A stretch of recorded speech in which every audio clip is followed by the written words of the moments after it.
금년의 마지막 한 장의 달력을 남겨두고 있습니다. 참 세월이 빠르다라는 말대로 우리가 하지만 정말 빨리 시간이 흘러가는 것 같습니다.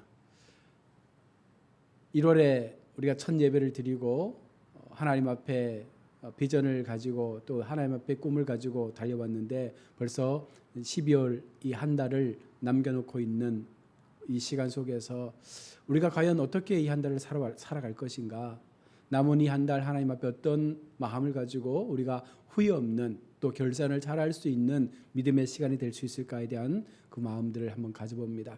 사랑하는 우리 성도 여러분, 하나님께서 저와 여러분들을 사랑하시고 늘 하나님의 그 거룩한 손길로 붙잡아 주시고 또 늘 하나님의 그 보호하심 속에서 우리의 길을 인도하신 하나님의 그 사랑 기억하며 이 한 달 동안 정말 우리의 시간들이 후회가 되지 않도록 아름다운 결산을 이룰 수 있는 우리 모두가 될 수 있기를 주의 이름으로 축복합니다.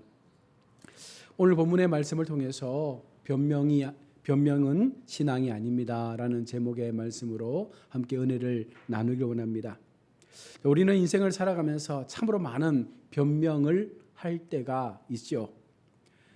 나도 모르는 순간 내 입에서 나오는 말들이 변명의 말들이 나올 때가 있습니다. 우리가 변명하는 이유가 여러분 무엇이겠습니까? 먼저는 나 자신을 보호하기 위한 수단으로 변명하는 말들을 할 때가 있습니다. 자신을 지키기 위해서 우리는 다양한 변명의 말들을 합니다. 또는 변명은 자기의 실수에 대해서 그것을 인정하지 않으려고 하기 때문에 우리는 변명하는 것입니다. 오히려 이런저런 구실을 대면서 그 실수를 만회하려는 얄팍한 속임수와도 같은 그 모습이 바로 변명하는 우리의 모습인 것이죠. 나의 실수에 대해서 인정하는 것에 대해서 어쩌면 우리는 그렇게 인정하면 모든 것을 잃는다라고 하는 그 두려움과 부담 때문에 용기 내어 나의 그 실수를 인정하고 머리 숙이지 못하는 모습을 가지고 있는 것은 아닌가 생각합니다. 하나님께서 처음 세상을 창조하시고 아담과 하와를 통해서 하나님 만드신 이 세상이 아름답게 하나님의 그 뜻대로 그렇게 지켜지기를 원했습니다.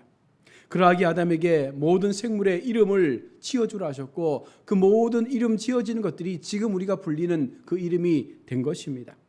또한 아담이 독차는 것이 하나님께서 애처로워서 하와를 통해서 함께 믿음의 동산에서 영원히 하나님이 주시는 그 믿음의 삶들을 살아갈 것을 원하셨습니다. 그러하기에 아담에게 모든 그 삶의 주도권을 주셨고 모든 것을 다스리고 또 지켜나갈 수 있는 은혜도 주셨습니다. 그리고는요, 하나님은 그들과 언약을 맺습니다. 동산에 있는 모든 것들을 다 너희가 소유하고 너희 마음대로 먹고 그것을 가지되 다만 한 가지 동산 중앙에 있는 선악을 알게 하는 그 나무의 실과만은 너희가 결탄코 먹지 말아라 라고 하나님은 아담과 하와에게 언약을 합니다. 하나님은 그 모든 것들을 그들에게 주셨고 단 하나 선악을 알게 하는 그 나무의 실과만은 먹지 말라라고 말씀한 것입니다. 이것은 어려운 것도 부당한 것도 아닌 하나님 편에서는 모든 것을 준 어쩌면 사랑의 표현과도 같은 것이죠. 다 주었습니다. 하나님께서 창조하신 에덴의 그 모든 것들을 그들이 마음껏 누릴 수 있도록 다 허락해 주셨습니다. 다만 한 가지 그것만을 지키면 이 모든 것들이 너희의 것이 될 수 있음을 말씀한 것입니다. 그런데 그들은요, 하나님과의 이 언약을 깨트리게 됩니다. 여기서 우리가 주목해야 할 것은 인간의 연약함과 인간 본성의 악함을 보게 되는 것입니다. 99개를 다 가졌음에도 불구하고 그 나머지 한 개마저도 갖고 싶어하는 그 인간의 악함이 얼마나 우리 속에 자리 잡고 있는지를 우리는 분명 기억해야 합니다. 철저하게 자기 중심적인 사고에서 하나님의 그 언약조차도 쉽게 깨트려 버리는 것이 우리의 악함입니다. 하나님은 약속을 깨트린 아담을 찾아가서 이렇게 묻습니다. 9절에 내가 어디 있느냐? 그러자 아담의 반응은요, 참으로 자기만 살고자 하는 앞서 말했던 자기 마음에 가득한 변명으로 하나님을 향하여 그 상황을 고백하는 거예요. 하나님께서 아담을 향하여 물으신 네가 어디 있느냐라는 이 물음은 장소의 개념이 아닙니다. 하나님께서 아담이 어디 있는지 몰라서 네가 어디 있느냐라고 묻는 것이 아닙니다. 이것은 영적인 개념으로 지금 너의 마음의 상태가, 지금 너의 그 현 상태가 어떠하냐라는 걸 묻는 거예요. 하나님과의 언약을 깨뜨리고 난 너의 지금 현재의 상황이 어떤 모습이냐라고 지금 주님은 아담에게 묻고 있는 것입니다. 그때 아담이 무엇라고 대답합니까? 10절에 이르되 내가 동산에서 하나님의 소리를 듣고 내가 벗었으므로 두려워 숨었나이다. 여기서 숨었다는 것은 죄를 지은 영적 상태를 가진 사람들의 행동이에요. 죄를 짓는 사람들은 숨습니다. 밝은 곳으로 나오려고 하지 않습니다. 하나님 앞에 죄를 지은 인간의 모습도 똑같습니다. 여전히 어둠 속에 숨어서 광명의 빛 대신 하나님 앞에 나오려고 하지 않습니다. 또한 이것은 하나님과의 단절을 의미하는 것과도 같은 것입니다. 인간은 죄를 지으면 그 속에 두려움이 엄습하게 됩니다. 죄는 우리를 극심한 두려움으로 몰아가는 사단의 무기와도 같은 것입니다. 사단은 인간의 약점을 너무나 잘 알고 있습니다. 그러나 성도가 담대할 수 있는 이유가 무엇입니까? 그러함에도 우리가 지금 이 땅을 살아가면서 담대하게 하나님 주신 믿음의 시간들을 살아갈 수 있는 그 이유가 어디에 있습니까? 고린도전서 15장 57절에 우리 주 예수 그리스도로 말미암아 이김을 주신 하나님께 감사하노니, 이미 세상을 이기신 하나님께서 우리의 편이 되어주심을 우리가 믿을 때 우리는 그런 어둠을 두려워하지 않습니다. 우리 마음 가운데 진정한 예수 그리스도를 향한 믿음의 모습들이 고백되어지면 결코 우리는 사단이 우리를 향하여 심어주는 그 두려움의 마음들에 우리의 신앙이 무너지지 않는다는 것입니다. 계속해서 오늘 본문 12절은요, 아담이 자신의 죄에 대한 책임이 하나님께 있음을 그렇게 변명하는 내용입니다. 또한 이 말은 아담과 하와 사이에 맺어진 이 한 몸의 의식이 파괴되어 가고 있음을 보여주는 것과도 같습니다. 하나님과의 단절이 생기니 인간관계가 무너지게 되고 특별히 가족관계, 부부관계마저도 쉽게 깨어지는 것을 보게 되는 것입니다. 죄가 들어올 때에 하나님의 언약이 깨어지고 하나님과의 단절이 생겨날 때에 결국은 인간관계가 무너질 수밖에 없다는 것입니다. 오늘날 세상 속에서 우리가 하나님 앞에 화평을 이루면, 많은 교회들이 하나님 앞에 거룩한 관계를 계속해서 유지해가면 이 나라는, 이 민족은 더욱더 아름다운 하나님의 은혜를 누리며 살아갈 수 있는 것입니다. 그러나 교회의 본질이 훼손되어지고 성도들의 마음이 무너지기 시작하는 순간 여러분, 세상과의 관계도 깨어질 수밖에 없는 것입니다. 즉 아담은 아내와 함께 지은 이 죄의 유대성을 하나님 앞에서 인정하지 않고 있습니다. 하나님께서 주신 그 은혜의 선물인 하와를 어쩌면 배신하고 있는 것이죠. 어쩌면 한 집안의 가장으로서, 물론 하와를 통해서 속임을 받아서 그 선악을 알게 하는 나무의 실과를 먹었다 할지라도 그 책임을 내가 가장으로서 지고자 하는 그 마음을 가지고, 하나님, 제가 가정을 올바로 다스리지 못했습니다. 제 마음 가운데 분별할 수 있는 그와 같은 모습이 없었습니다. 내 죄입니다. 나 때문입니다. 하나님 용서하여 주옵소서. 어쩌면 하나님은 그것을 아담에게 바랬을 수 있을 것입니다. 그러나 이보다 더 가슴 아픈 것이 무엇입니까? 하나님은 결코 아담에게 죄를 떠넘기기 위해서, 죄를 따지기 위해서 지금 네가 어디 있느냐라고 물으신 것이 아닙니다. 하나님은 아담 스스로가 자기의 잘못을 인정하고 하나님 앞에 내가 하나님의 언약을 깨뜨린 것에 대해서 회개하는 심령을 가지고 솔직하게 하나님 앞에 그 모든 것들을 고백하는 마음으로 나오기를 어쩌면 바라고 있었던 것입니다. 이후 하나님은요, 다시 하와를 찾아가서 물으십니다. 12절에 어찌하여 이렇게 하였느냐. 하나님은 아담에게 물은 것처럼 하와를 찾아가서 동일하게 묻습니다. 그러나 하와도 자기의 잘못을 시인하지 않습니다. 오히려 그 모든 잘못을 뱀에게 책임을 전가하며 뱀이 나를 꾀어서 내가 그것을 어겼다라고 말하고 있는 거예요. 어떻게 보면 하나님께서 주신 그 상황에 비난을 퍼붓는 것입니다. 하나님께서 저렇게 사악한 뱀을 안 만들었으면 우리가 이런 함정에 빠지지 않았을 것 아닙니까? 왜 하나님은 저런 뱀을 만들어서 우리를 이처럼 힘들게 합니까? 아마 그런 마음들이 그들 속에 있지 않았겠어요? 여기서 우리는 죄가 한몸 이식을 파괴하고 인간들을 단절시킨 그 타락으로 이끌어가며 우리를 고립시키고 책임을 타인에게 전가시키는 무서운 세력으로 나타난다는 것을 보게 되는 거예요. 여러분, 죄를 지으면 우리가 그 죄를 인정하기보다는 그 죄에 대한 책임을 변명으로 누군가에게 돌리는 거예요.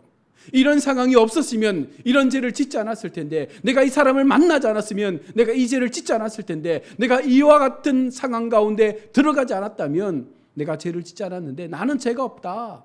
상황이 나를 그렇게 만든 것이다. 저 사람이 나를 그렇게 만든 것이다. 그렇게 우리는 변명만 하며 살아온 것입니다.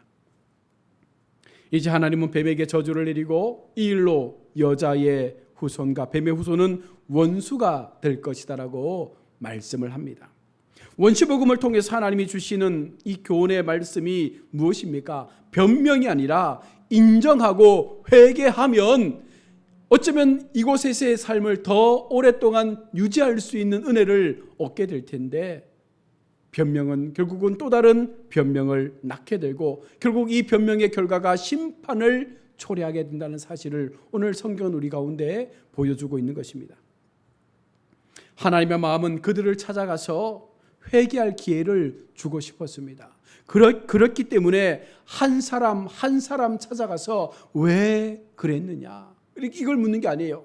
네가 어디 있느냐, 그들의 지금 상한 심령의 상태를 물으시면서 그 마음을 깨닫고 하나님 앞에 자신의 솔직한 마음들을 고백하기를 바랬던 그 하나님의 마음을 우리는 알지 못한 것입니다. 아담과 하와는 서로를 배신하며 변명으로 일관했습니다. 부부의 사랑도 하나님의 은혜도 다 잊어버린 채 그저 현실에서 도망가고 싶은 생각만으로 그렇게 회피하고 있었던 것입니다. 이 모든 것이 하나님과의 단절을 통해서 나타나는, 그 언약의 깨어짐을 통해서 나타나는 두려움의 결과임을 여러분 분명 기억해야 합니다. 결국 사탄의 도구가 된 뱀에게는 하나님의 저주가 선포됩니다. 그 이유는 만물보다 인간을 더 사랑하시는 하나님의 무조건적인 은혜 때문이에요. 어쩌면 아담도 하와도 뱀처럼 동일한 그 저주를 받아야 함에도 불구하고 하나님은 여전히 그들 속에 하나님의 사랑을 보여주고 있는 것입니다. 사랑하는 우리 성도 여러분, 우리의 신앙은 어떠합니까? 우리는 하나님 앞에 바른 믿음에 서서 온전한 하나님을 바라보고 있습니까? 하나님과의 맺은 그 언약의 관계 속에서 하나님의 그 신부된 자로서 성도된 자의 삶을 온전히 믿음으로 말씀 앞에 살아가고 있다라고 우리는 고백할 수 있습니까? 여전히 하나님께서 오늘 우리에게 찾아와 물으십니다. 네가 어디 있느냐? 너의 마음 상태가 어떠하냐? 라고 물으실 때 우리는 수많은 변명을 할 거예요. 시간이 없어서, 물질이 없어서, 상황이 어려워서, 여러 가지 많은 환경의 탓을 하면서 내가 지금 그래서 하나님의 말씀을 조금씩 어길 수밖에 없었습니다. 여러분, 이것이 우리가 가지고 있는 연약함들이죠. 하나님이 주신 그 언약 앞에 얼마나 충실하게 그 말씀을 지키며 우리가 우리의 시간들을 살아가고 있습니까? 성도는 죄를 지은 상황을 변명하며 피해서는 안 됩니다. 성도는 나의 죄를 타인에게 전가해서 떠넘겨서도 안 됩니다. 성도는 우리가 때때로 죄를 지어 넘어지지만 참된 복음 안에서, 하나님의 그 언약 안에서 성도는 즉시 하나님께서 물으실 때 바로 그 즉시로 회개하는 마음을 가지고 우리의 모든 것들을 솔직하게 고백할 수 있는 그와 같은 회개의 모습이 나타나야 이것이 진정한 성도의 모습입니다. 이것이 진정한 복음에 바로 선 성도의 삶이라고 오늘 성경은 말씀하고 있는 것입니다. 어쩌면 하나님께서 아담과 하와에게 찾아와서 물으신 것처럼 오늘 저와 여러분들에게 찾아오셔서 한 사람 한 사람에게 어쩌면 물으실 수 있습니다. 너는 어디 있느냐? 어찌하여 이렇게 하였느냐? 이 물음에 우리는 무엇이라고 하나님 앞에 고백하겠습니까? 하나님을 향하여 지금 우리는 어떤 모습으로 반응하고 있습니까? 옳은 믿음, 바른 신앙이 여러분 무엇입니까? 감추거나 피해서는 안 됩니다. 하나님 앞에 그저 우리의 연약함을 인정하고 회개의 기회를 또다시 주시는 그 하나님의 사랑 앞에 철저하게 나의 모든 것들을 다 고백하는 것이 어쩌면 우리가 살아남을 수 있는 방법이에요. 하나님께서 몰라서 우리에게 묻는 게 아닙니다. 우리에게 기회를 주시고 싶어서 우리가 한 행동에 대해서 우리 스스로가 깨닫고 그것을 하나님 앞에 회개의 마음으로 다시금 고백하는 그 마음을 받아주고 싶어서 여전히 우리에게 참으시고 기다리시며 묻고 있는 것입니다. 하나님은 사랑과 용서의 하나님이십니다. 그러나 우리가 행한 그 죄에 대한 책임은 분명 물으시죠. 감당해야 될 부분은 우리가 감당해야 합니다. 다만 인정하고 깨달아서 하나님 앞에 무릎을 꿇게 될 때 하나님은요, 다시 일어설 수 있는 방법과 다시 회복될 수 있는 그 은혜 앞에 우리를 세워가게 된다는 것입니다. 오늘 말씀은 죄를 행한 인간의 마음을 여실히 보여주고 있습니다. 자신의 범죄에 대하여 슬퍼하거나 수치심조차 가지지 않고 있는 이 인간의 악함을 우리는 보지 않습니까? 오히려 자신의 죄를 감싸려고 더 비열하게 의도적으로 타인에게 그 모든 책임을 전가시키는 이와 같은 악한 인간의 본성을 우리는 분명 보게 됩니다. 사랑하는 우리 성도 여러분, 거짓의 노예의 삶을 살지 맙시다. 인간은 연약하기에 쉽게 넘어질 수 있습니다. 그러나 그것을 핑계삼아 죄의 상황에서 도망가려 해서는 안 된다는 것입니다. 오히려 그런 날을 찾아오신 하나님을 향해서 인정하고 긍휼을 바라며 하나님 앞에 엎드릴 수 있을 때 하나님은 우리를 용서해 주시고 그 죄로부터 이길 수 있는 이김의 은혜도 허락해 주시는 줄로 믿습니다. 창세기에서 하나님은 두려움에 숨어버린 그들을 향해서 심판을 행하셨습니다. 그러나 주된 의도가 심판이 아니라는 것을 여러분 반드시 기억해야 합니다. 그들이 해산의 고통을 가지게 되고 그들이 심판으로 인해서 분명 평생을 수고해서 땀을 흘려서 얻는 그 식물로 생활을 해야 되는 그 노동의 고된 시간들을 살아가야 하지만 그러함에도 하나님은 그 속에 은혜를 준비하고 있었던 것입니다. 여기에는 그리스도를 통한 심판으로부터의 구원의 역사가 그 속에 숨어져 있음을 우리는 분명 바라보아야 합니다. 예수님께서 십자가에서 피 흘려 죽으신 이유가 무엇입니까? 바로 이처럼 연약한 우리를 위해서, 저와 여러분을 위해서, 그렇게 숨어 도망가고 있는 우리를 위해서, 우리를 밝은 빛으로 이끌어내시기 위해서 우리 주님은 십자가의 죽음을 친히 감당한 것입니다. 여러분, 피하거나 도망하지 맙시다. 오직 하나님의 긍휼 앞에 철저히 우리를 내어드립시다.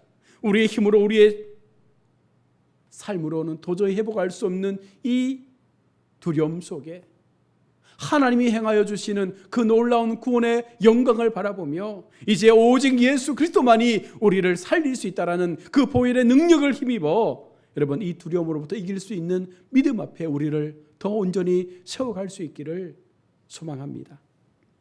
삶 가운데 무너진 우리의 마음을 회복할 수 있는 방법은 오직 주님과 소통할 때 가능한 것입니다. 주님과 우리의 마음을 나눌 때만이 우리는 이 모든 두려움으로부터 이길 수 있는 은혜를 얻게 되는 것입니다. 죄를 이기시고 이미 승리하신 그 주님을 믿고 그분을 따라갈 때 영원한 사망에서 우리는 영원한 생명으로 옮겨지는 놀라운 구원의 은혜를 오늘도 우리는 경험하며 살게 될 것이기 때문입니다. 여러분, 죄로 인해서 두렵습니까? 우리 마음 가운데 찾아오셔서 우리를 향하여 우리의 마음을 두드리시는 그 하나님의 음성 앞에 우리가 도망가려고 하십니까? 여러분, 그러지 마십시오. 어리석은 선택입니다. 하나님께서 그런 우리를 향하여 찾아오셔서 나의 이름을 불러주시며 우리를 향하여 손을 내미실 때 십자가의 주님을 우리가 바라보시면서 그 주님의 손을 붙잡고 나를 이 죽음에서 건져주시기 위해서, 우리를 이와 같은 두려움에서 건져주시기 위해서 오늘도 우리를 향하여 손을 내밀어 주시는 그 주님 앞에 여러분, 끝까지 하나님의 손 붙잡고 믿음의 시간들을 달려갈 수 있다면, 때때로 수많은 시험과 고난들이 우리 앞에 놓여질지라도 결코 우리는 넘어지거나 무너지지 않을 것입니다.